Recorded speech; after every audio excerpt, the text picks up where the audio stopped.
Okay, this is a meeting of the Planning Commission, Plainfield Planning Commission on April 6th, 2026. Attending is David Chetman, Nico Rubin, myself, and Walter Hope as a potential candidate for the zoning administrator position that will become open. And the first item on the agenda is to approve the minutes from the last meeting. So can we have a motion to approve? Motion. And a second? Second. Any discussion on the minutes? Okay, all those in favor? Aye. Okay, so the minutes are approved. So Walter, you're here as a potential or you're as a candidate for the zoning administrator, and I sent out your resume to the members, and you've got a pretty solid resume. You've been busy, and you're now in town.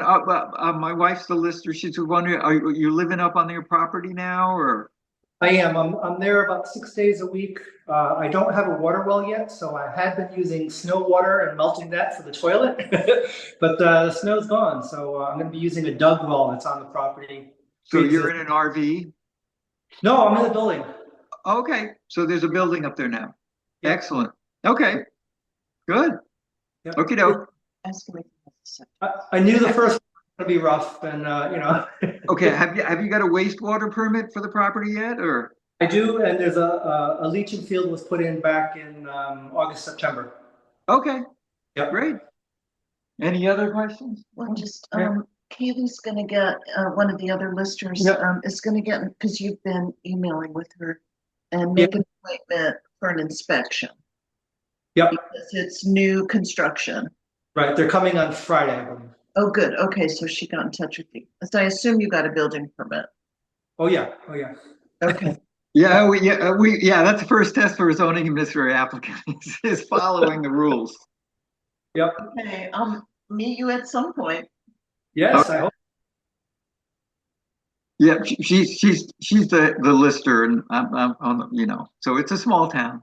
Right. Yeah. So, obviously you got to Plainfield because you like the town. I like the town. An ex of mine moved up to Waterbury about 4 years ago, and visiting, I just fell in love with the state and the beautiful scenery and the environment. And then I was looking around to move up here because I am semi-retired, and found the property that I'm on land.com, if you can believe that, and made them a deal that it took a good 6 months for us to wrap up the deal, but it came through, and it's been exciting, and I just love the environment. And I used to live at a small marina, 300 boats with up to 600 people. So it's kind of a similar, hopefully tight-knit community here, because we were literally floating in the same situation. And if something affected one person, it generally affected the person next door and everybody else. So I kind of liken that to the flood situation that you all have had here as well. And from what I've seen and read, people banded together and did the right thing. So that's been very encouraging.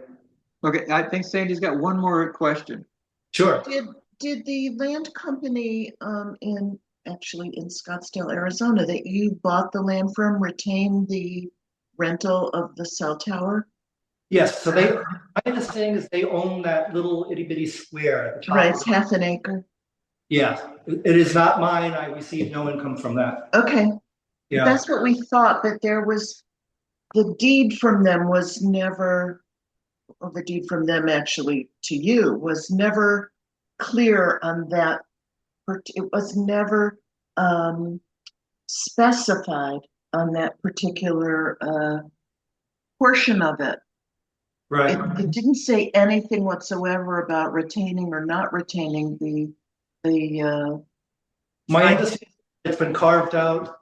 I tried to get use of their electric power line. It's underground, and the lawyers got involved, and the lawyers said no, and that was just. Well, it wasn't the land so much as we were questioned as to why the sale price was so low compared to what they had paid for it. And that was my answer. The company didn't want the land. They just wanted the rent from the cell tower. exactly, right. It's okay, just confirming. Thank Yep. you. And I guess you're not one of those people who's terrified of cell phone frequencies. Well, I'm not fond of them, but Yeah, my general feeling is that I'm about halfway up the elevation and the cell phone tower is further up, and then the business end is even higher. yeah, So, the rays, right. the radio waves won't be hopefully hurting me. Do you get good cell phone reception? Beautiful cell phone music. Okay. That's a plus. Yes. Yeah, that tower actually happens to feed the cell phone to my house too. So I'm happy it's there, and it carries data. So you should be able, in theory, Oh yeah. Verizon has a home data program, and I've tried getting, you can get up to 25, 30 megs sometimes, and it drops to 5. I don't know why. Right. Uh, Well, I'm reading about Marshfield proposed tower, and people seem to be freaking out about it, but I think you're going to be able to see that one. And this one on essentially my property, you really can't see it unless you're looking. Yeah, you have it's pretty well set. It's situated so it gets good coverage and it doesn't really stick out on the landscape the way the Marshfield one. So yeah, well, the whole cell phone thing is kind of interesting. As you brought, did you have a chance to look at our zoning regulations? I glanced at them over time. Okay, we're working on them. Yep, yep, yep. Well, and they've changed a little bit over time, which is, a good thing. Yep. Static. So. Yep. I guess one of the questions I had is the hard job of being a zoning administrator is not administering the rules because we try to make them as straightforward as possible, where you're the umpire, and as John Roberts says, you're just calling balls and strikes. Right. But in a small town, there are always complications. There are always personalities involved. And being new to town, you have no baggage, which is good. Exactly. Yeah. And the no baggage. As I mentioned, I think in my cover letter, I'm kind of a blank slate. And in my prior life, working for the state of Massachusetts, we had laws and regulations, and those I would always tell people are written by the people in the ivory tower in the world of unreality. And they would tell you, I mean, I'm being facetious here, but you need to stand on one leg and juggle 5 balls on every other Thursday. And that's not the real world. So there's the regulation and the law, and then there's the real world, and then you try to smush the two together, or maybe 3 or 4 things together, and come up with a solution that works. And if it doesn't work, you back that up. Either way, you back that up with citations to the law, to the regulations, and try to make that square peg fit into the rectangular hole. Hopefully not a triangular hole, but Yeah, and the other component is as a small town, most people don't understand the regulations of what they need to do, and you'll get people who come and say, "I needed a permit for that after they built it last year," and why would I need a permit for a shed? And you'll get all those questions, and part of the job is to help work through that educational process where this is why we do this. This is why you need to do this. And that's really a lot of what the zoning administrator does is educate the public, and then you'll get more complicated permits like for subdivisions. And Karen has been taking the time, and she volunteered to work with the DRB to be the clerk and do all the warnings and put all that together. So there's a little extra. She's taken on a little extra duties for that. The DRB might have to hire a clerk, but the zoning administrator has been, because they have to sort of shepherd through the process. Each permit helps ensure that there's no sense having a hearing if all the A, B, and C wasn't done properly ahead of time. Right. Warning and all that work. So in a way, it makes it easier, but it's more work. Right. So, and I'm not sure how the new position would interact with the DRB, but that's sort of the history of how it's been in the last maybe 10 years, where the administrator act as sort of not only a liaison to the public, but a liaison to the DRB, and getting the permit application in the DRB to function almost like an ombudsman Right. would help grease the gears to make sure, because otherwise you get with a train wreck where you have to warn you have to send letters to all the abutters, and nobody knows how to get the abutters, but she's got the map, she can write the letters. It's not a hard thing to do.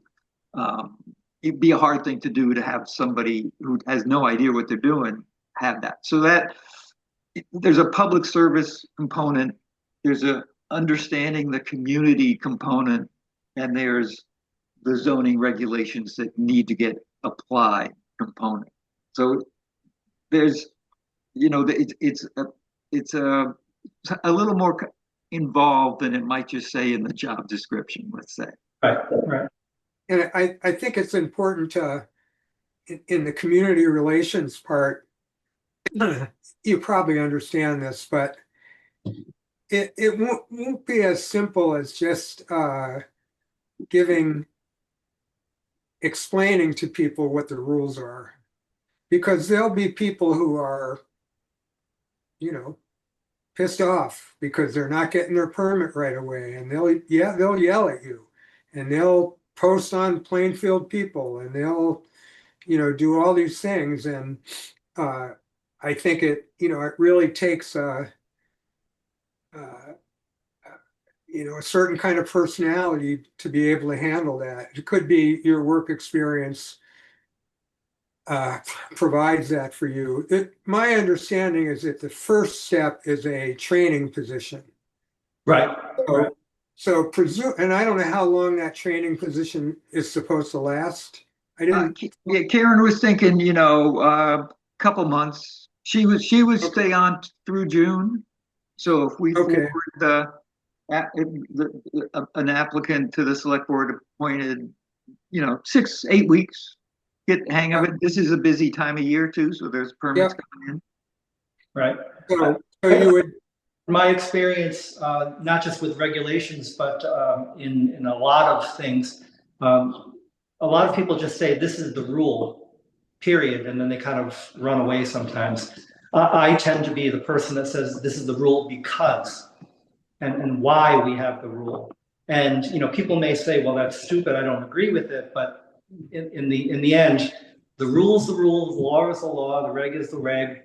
The local ordinance is the local ordinance, and sometimes things can be changed, especially more on the local level, but obviously not quickly. That's where the reality hits the road versus the the black and white written in Montpelier by people who don't know that much about this beautiful town. So and the projects that I'm aware of are exciting, and you all know will bring more life back to the town after the disasters we've had. So I'm hoping to be part of that and be excited to be part of that. And then one of the things, there is an appeal process. The zoning administrator's decisions can be appealed, gets appealed to the DRB. There are relief valves in the system that tend to In my 36 years, none of my decisions were appealed except for one by the fine people of Polar Cola.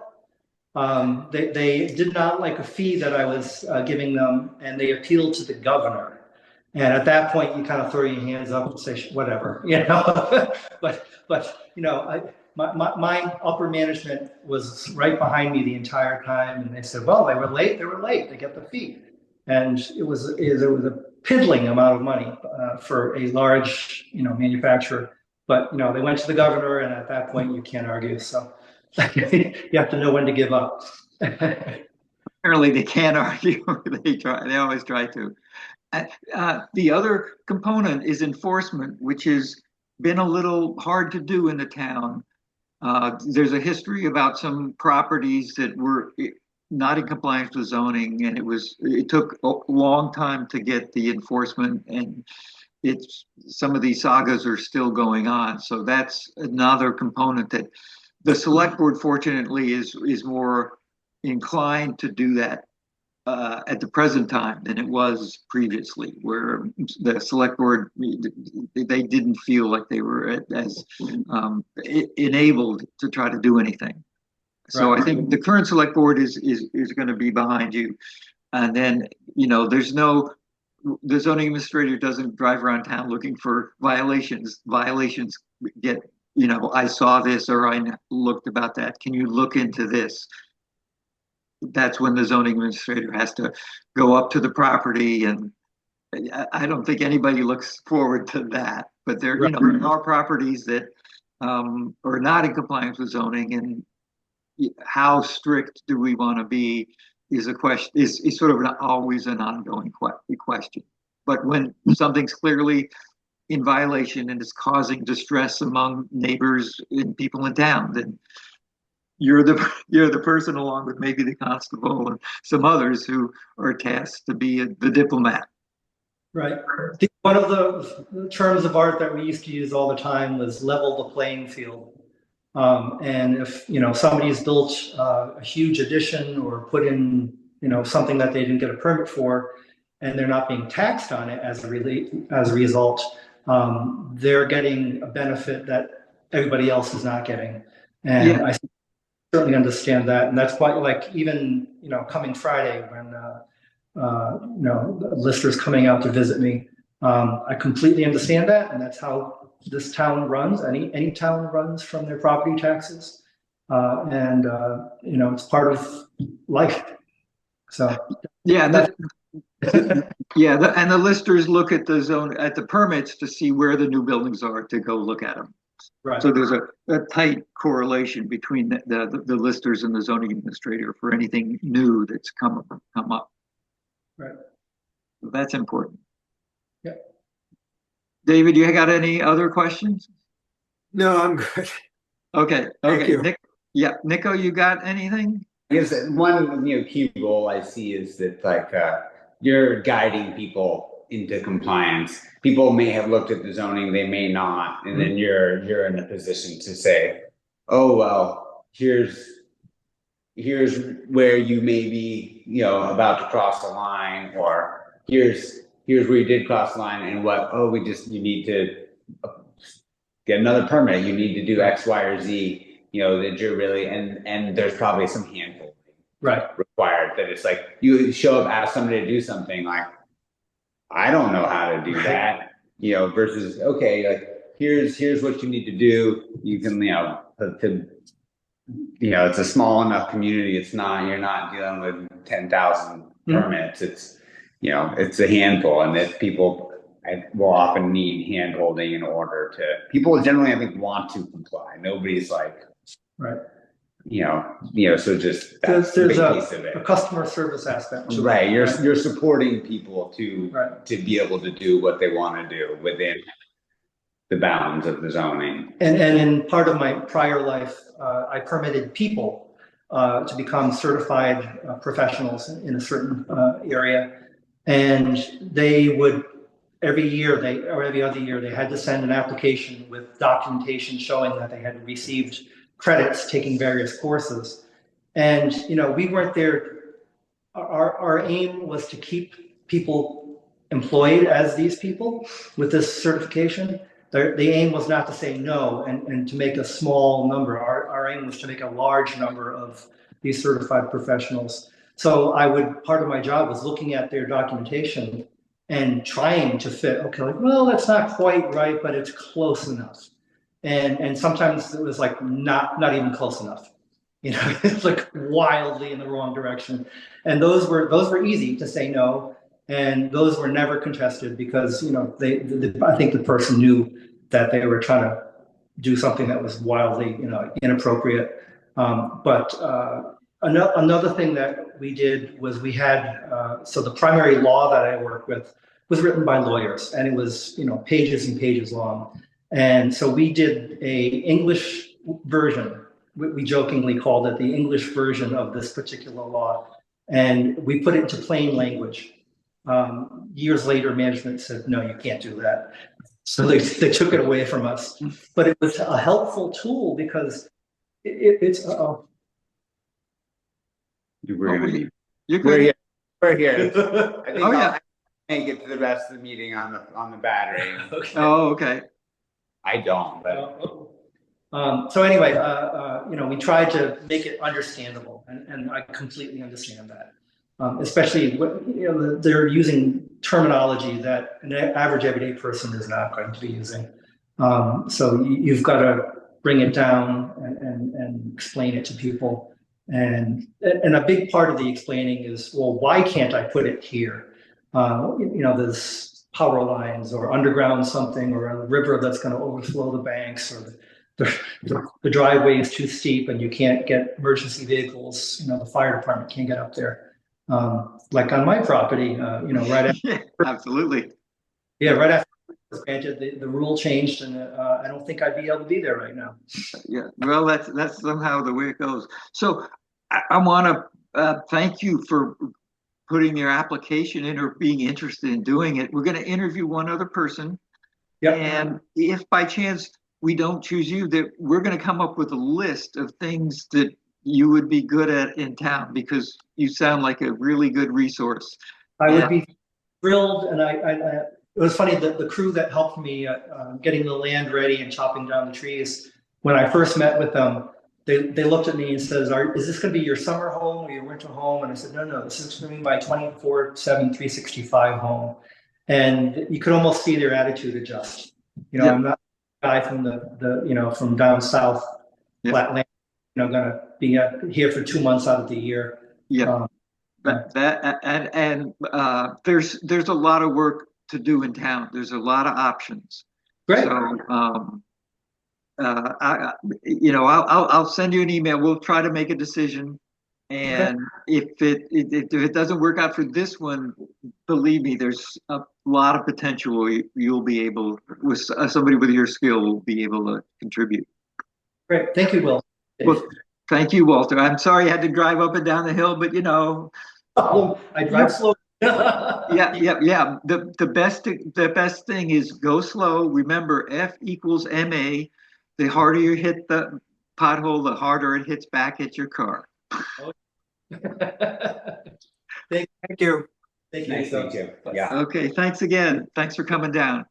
I don't remember. I was like parked down the road from your driveway when you were pulling in. Oh, probably. Maybe. Yeah. Anyway, nice to see you. Take care. Hope you're ready. Hold up. Thanks. Okay, thanks. Okay, so in theory, Kaylee Hope's going to show up in a few minutes.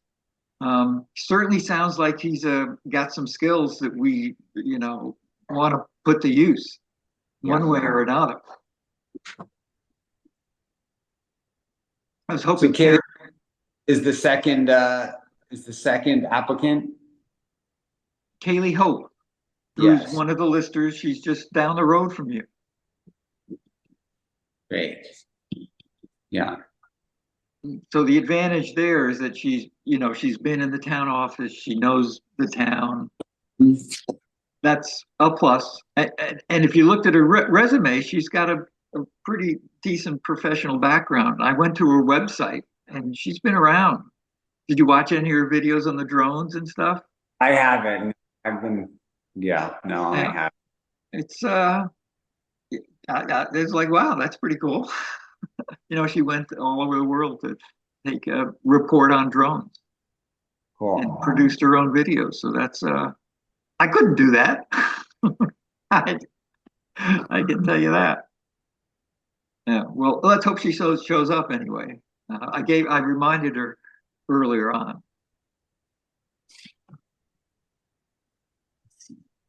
There is a computer here in the office. I'm wondering if it's possible to sign in via this, the other computer here. There's a chance that I'm going to lose power Do you have a charger, a USB or anything? with me. Okay. This is my long day today. You know what you could do is cut off the video and just go with the audio. Let's see. That'll save some of your screen. That'll save power.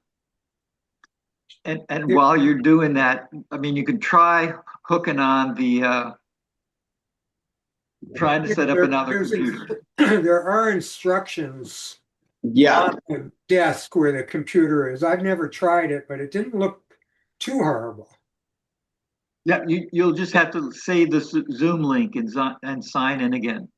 But you should leave your phone running and then try setting up the computer, and you should be able to get the Zoom link off the email on your phone.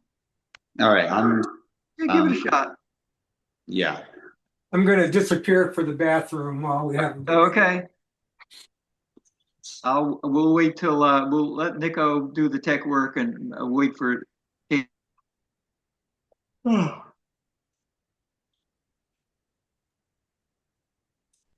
Let's see. The little computer. Hi, Kaylee. Hello. How you doing? I'm good. How are you? I'm good. We're doing a little bit. Nico's doing a little bit of tech work in the meeting room downtown, and David's taking a break. So we'll give you a few minutes right on time, Okay, perfect. and you don't have to travel the roads. Yes, yeah. No, I was glad that you told me that because I was gonna go in, but No, better no. not to. no, yeah, absolutely better not.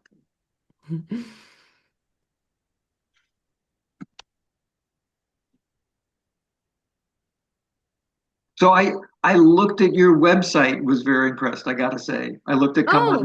I looked at the drone video, and Oh, thank that you. was pretty cool. Oh, I appreciate that. Yeah, it was pretty well produced, and it's like, wow, that's talented. Yeah, yeah, it was I still do some of that work, but not nearly as much, but it was very rewarding and fun while I Sure. did it. And Yeah. and you're still connected to teaching on a little bit on the side, or Yes, yeah, yeah. I teach online for Walden University, so yeah, I don't do like as much lecturing. It's more asynchronous learning, but I'm still doing it. So yeah. that's good. Well, that's the world we live in when you can do that. What do you use for an internet connection? Starlink. Okay. Yeah. Yeah. It's pretty good. Yeah, the latency is a little bad, and sometimes I guess they got enough satellites where there's not so many dropouts the way there were a couple of years ago. Yeah. Yeah. But Yeah. yeah, I've known a couple people who tried a lot of different methods, and basically, yeah, you got to pay, but it works. Exactly. And if your job depends on it, you got to do it. Yeah. Yep, yep. So David Checkman's back. David, do you know Kaylee Hi. or? No, hi. Hi, David. Nice to meet you. I'm here also. Okay, Computer we to try- start here, so. okay. I guess we know, Kaylee, that you've been involved with the town for a while, so you know sort of the personalities and the and and sort of, well, you know your way around the town office. That helps. Yes. Yeah. And I guess one of the things that you've worked a little bit with Karen as a lister, so you know a lot of the details there. But one of the aspects of the zoning administrator position, besides just sort of knowing the documents, the zoning regulations, and trying to apply them to in the town, is helping people apply them to the town. Right. And certainly as a lister, you've had experience dealing with some of the people. And then, really when someone applies for a permit, not everyone understands all the nuances of the zoning administration. I would say that's probably almost a 95% percentile of the people don't understand all the things unless it's something like a permit, like a furnished shed or something. But as it gets more complicated, you have the reasoning behind the zoning that you need to sort of convey. The same way you do property tax, same kind of deal. Right. Nobody wants to pay property tax. Nobody wants to get a permit. Nobody wants to do all this stuff. But it's like that's the way we deal with today's world. And then Right. the other component you may not be aware of is that Karen sort of volunteered to or offered to do some of the administrative work of the DRB. So when there's a subdivision permit or a PUD or a conditional use permit, she does all the warnings, she does all the notification to the landowners because she's got access to the files and she can put those letters together very easily Mhm. versus having the applicant have to do that. In theory, the applicant should do all that work, but Okay. if Karen's learned over the course of the years that if you have a hearing coming up and the applicant didn't cross all the T's and dot all the I's, the hearing is a waste of time. You got to go Right. back and start over again, which means you got to do the whole warnings. And it's kind of like if you want to paint a room, it might be easier to paint the room than teach that kid, the teenager, how to paint the room. You Right. might take longer, but in the end, you'll be better off, and your floor would probably be better. Right. Yeah, I think in the case of subdivisions, the new regulations are also going to call for the applicant to meet with the zoning administrator before making an application. So that the zoning administrator can feel like, okay, they've learned what I can tell them and what they need to know in order to move ahead with this permit. Right.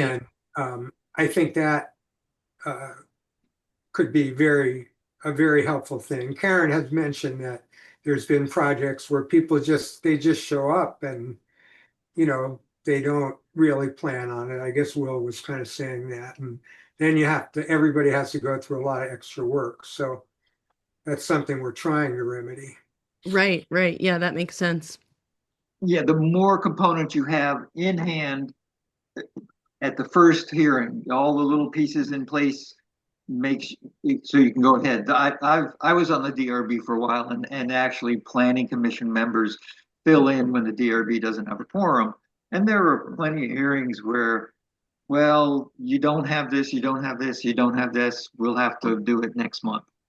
Right. And I mean, the applicant wants to get it done and just doesn't have the process all lined up in their heads. And so that's the new subdivision will require a lot more upfront and a lot more pieces. So once all the pieces are in place, or you sure they will be, or like in the case of a wastewater permit, it's it's being applied for, not in Right. hand.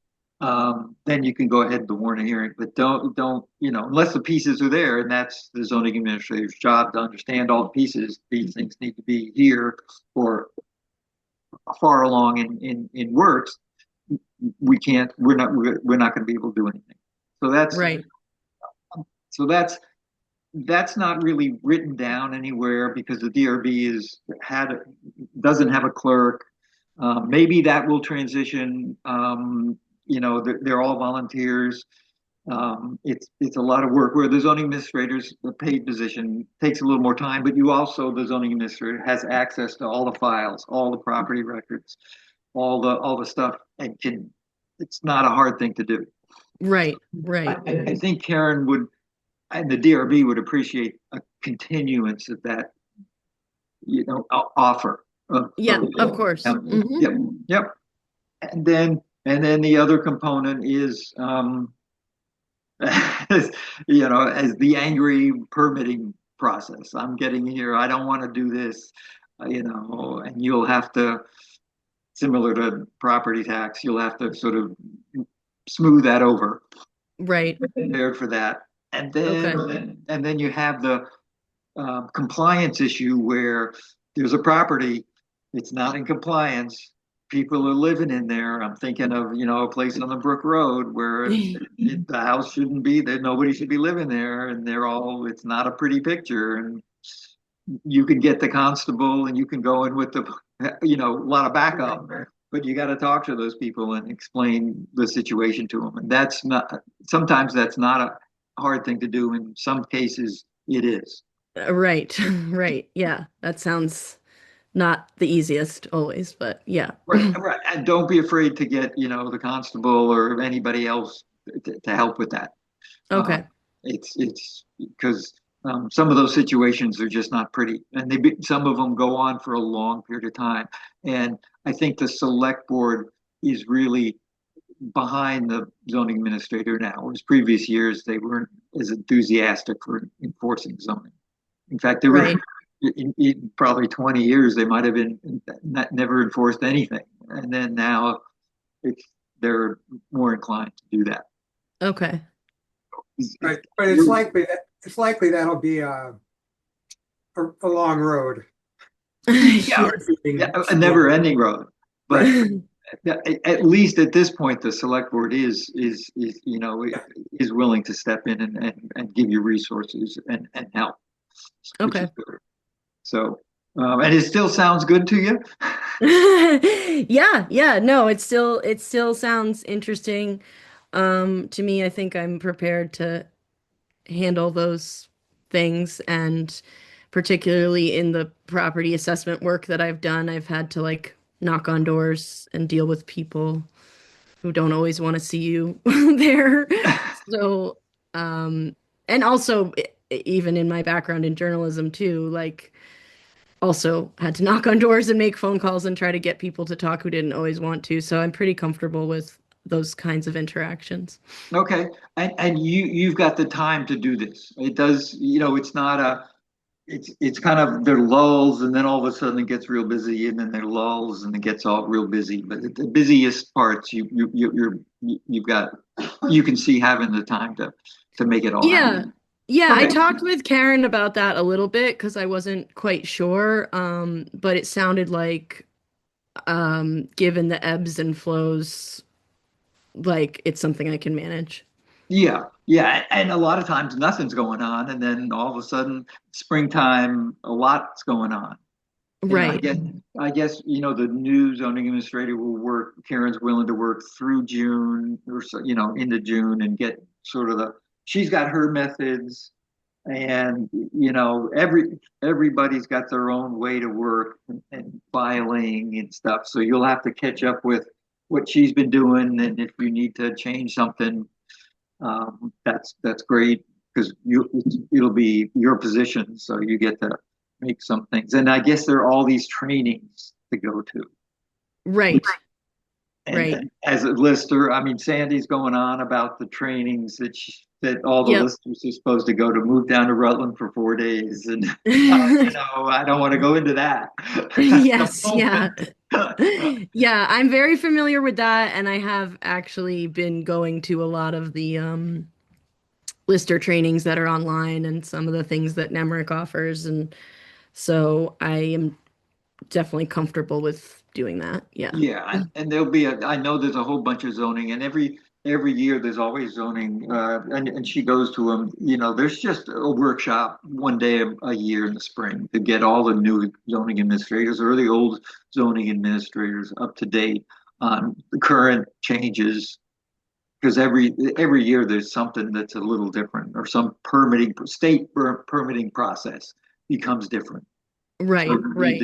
you need to be aware of it. I think you get on a mailing list. You also get to use the Vermont League of Cities and Towns portal, where you can ask questions and they get back to you with a day, and then you can ask, well, what happens if this happens, and should I do this? And usually within the same day or the next day they'll get back to you, and that's a really good resource because they're boy, I mean, if I was sitting at that job, I think, AI is going to replace me. But at the moment, there's still a live person on the other side of the keyboard.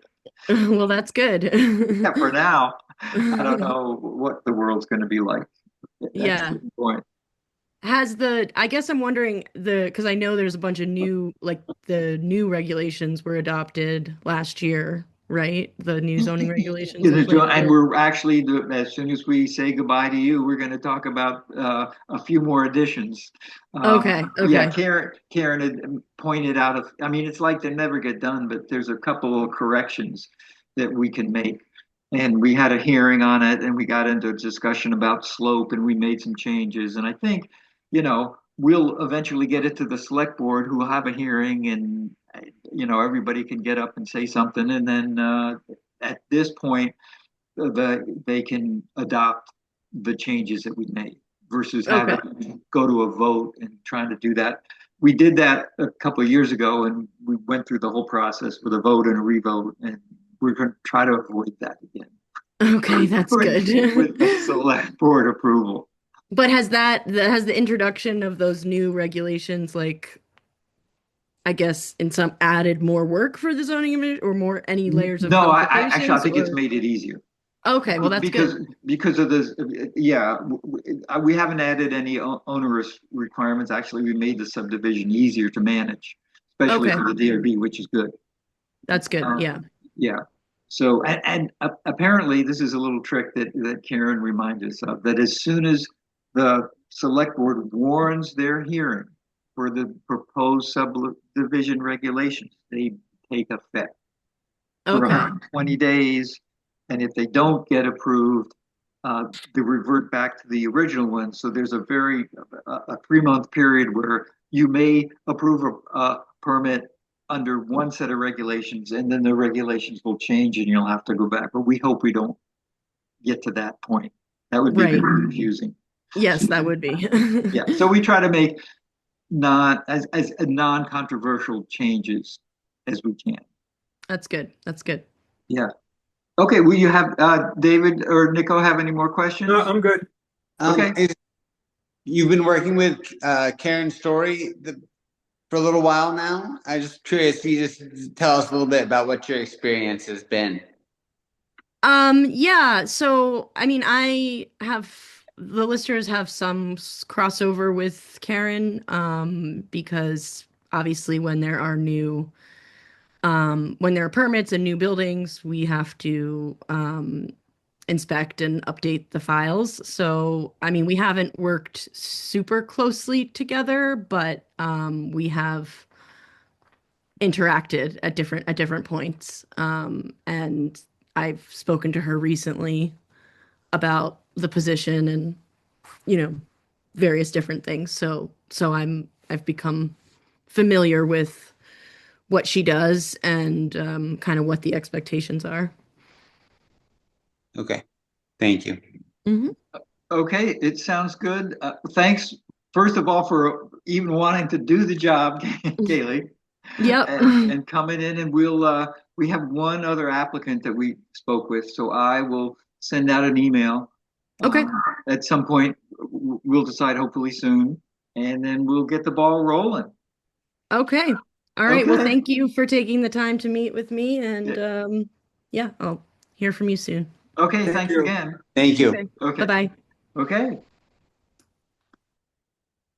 So we have two really qualified candidates. Yeah. It's never Yeah. happened before. My inclination is that since Kaylee's been in town for a while, has been working in the town office, knows the personalities, that I think that's probably a good bet. Walter is really skilled, and we should find something. Maybe he should be the 5th planning commission member. Maybe he should be on the grants committee. Maybe you should be on the DRB. He should, well, the DRB, yeah, DRB. No, it's planning. not full, and I think they could really use a technical minded person. Yep.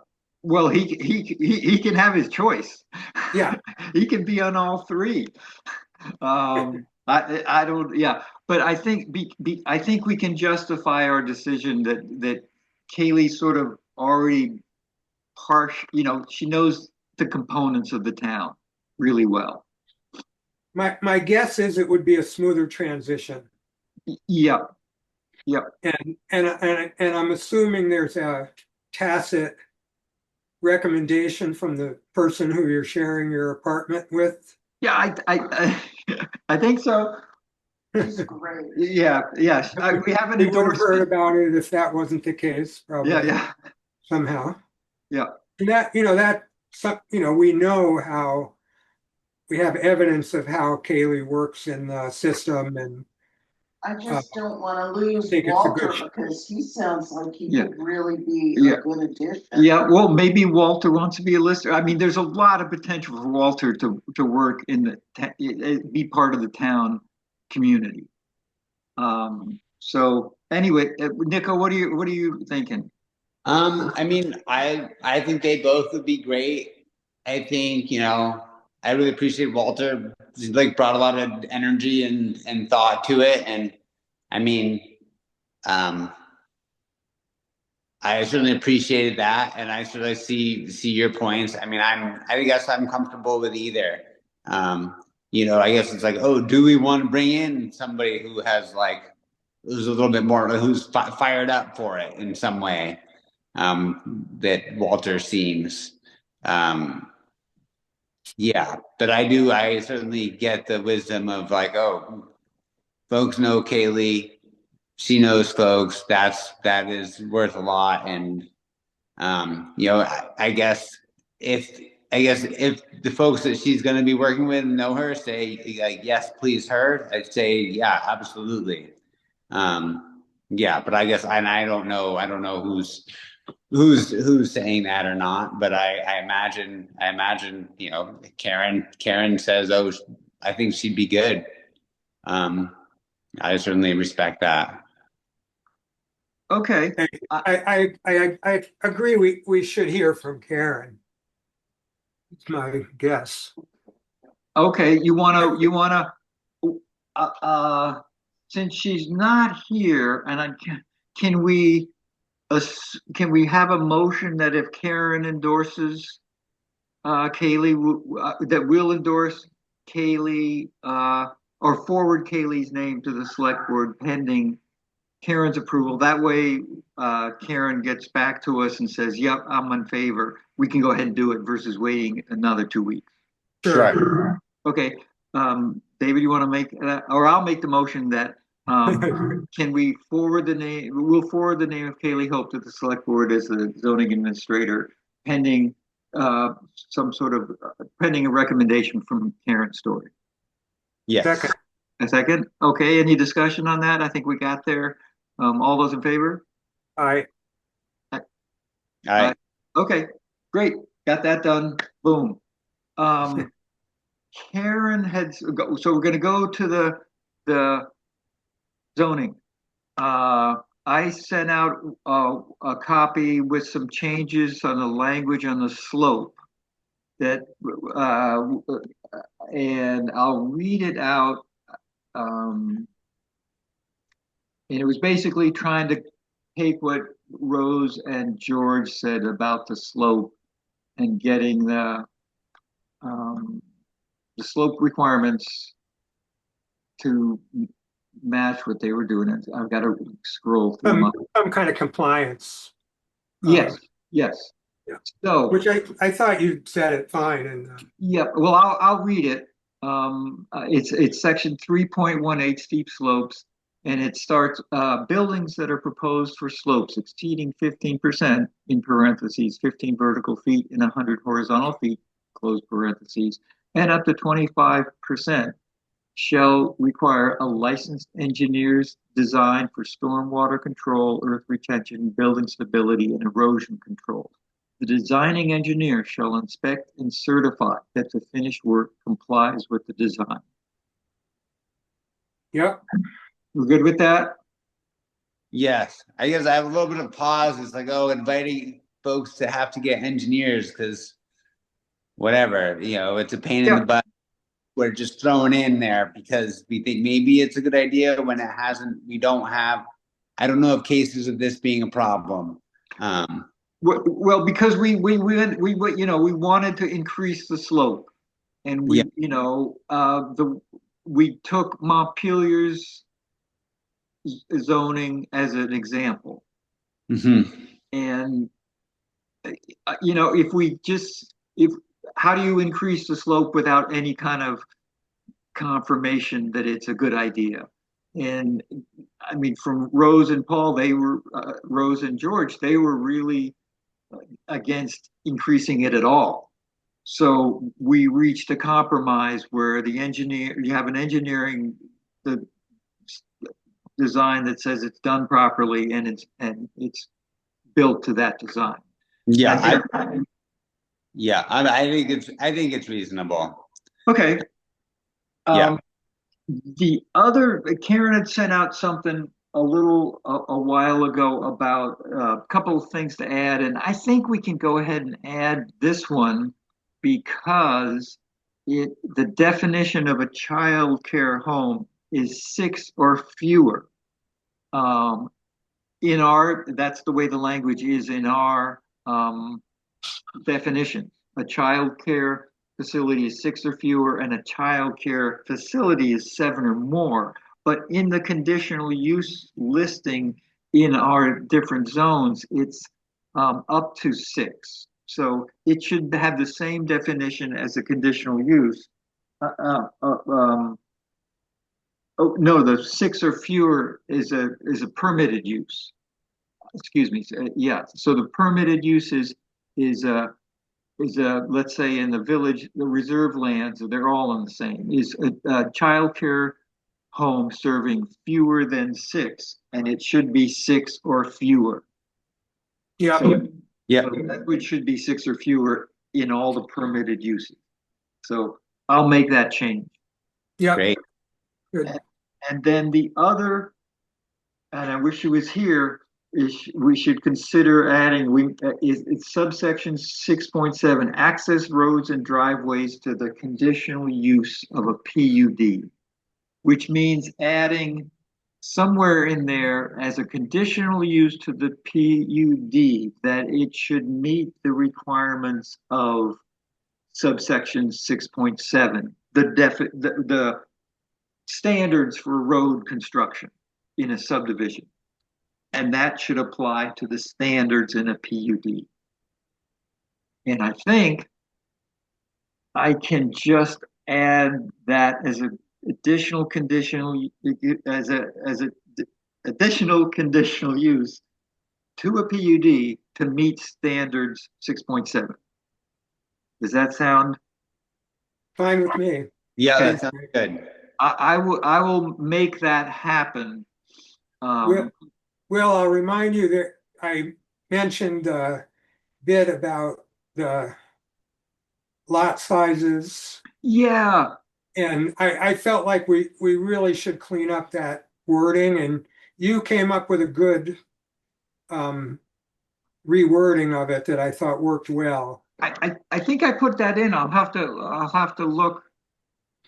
And that is the lot size in a PUD, right? Yeah, it's basically saying lots less than 1/5 acre are limited to 30% of the total Yeah. subdivision. I don't think it matters whether it says subdivision or PUD because Right. we've kind of clarified that further Well, along. But I felt like the way it was written before, if somebody wanted to really, kind of skirt the rules, they could try to say, well, our lots are 1.1 acres and we can Right. have as many as we want conditional use, and I buy it. I can't remember if I added that, but I have it in an email, the language that you thought worked. And it was your language was better than my language. Yeah, So okay. So, and I will add that in, and then I'll have this document. It's a Word document that toggles back and forth, showing the changes, and I'll send it out. I'll send out the clean copy as a PUD. I mean, as a PDF. Excuse me, as a PDF, and we'll review it. And at the April meeting, we'll forward it to the select board. I think those changes are minor enough in the requirements for the hearing. We make changes as a result of the hearing, which we did with the slope requirements, and then we'll make the 6 or fewer is just a clerical change. So it matches the definition, and then the language we agreed to us the the language of the PUD, lot size requirement. And I think I don't think we have an issue adding section 6.7 that applies to subdivision PUDs as road standards. Those are just adjustments as far as versus going through a whole hearing process. So we good with that? Yes. Okay. Okay, so I will get that out, and I'd like to have Karen look at it one more time, and I'll copy her in on the email on the recommendation for Kaylee. Okay. Hey, Sounds good. good meeting. Thanks for coming Right. in. Yeah, Thank you. Good thanks night. for handling the on-site, Nico. Yes. And I hope those antibiotics get you feeling Yeah, better soon. We'll see. Yeah. It's not been a miracle yet, but Okay. we'll see. Yeah. Well, they have more to try and longer to try them. Right. And eat yogurt and some acidophilus. Yeah. Okay. I'm Can we working have on a, it. yeah. Can we have a motion to adjourn? Yep. Motion to adjourn. adjourn. Okay. All those in favor? All right. Okay. Thanks, everybody. Good night. Take care, David. Okay. Bye. Bye. Well.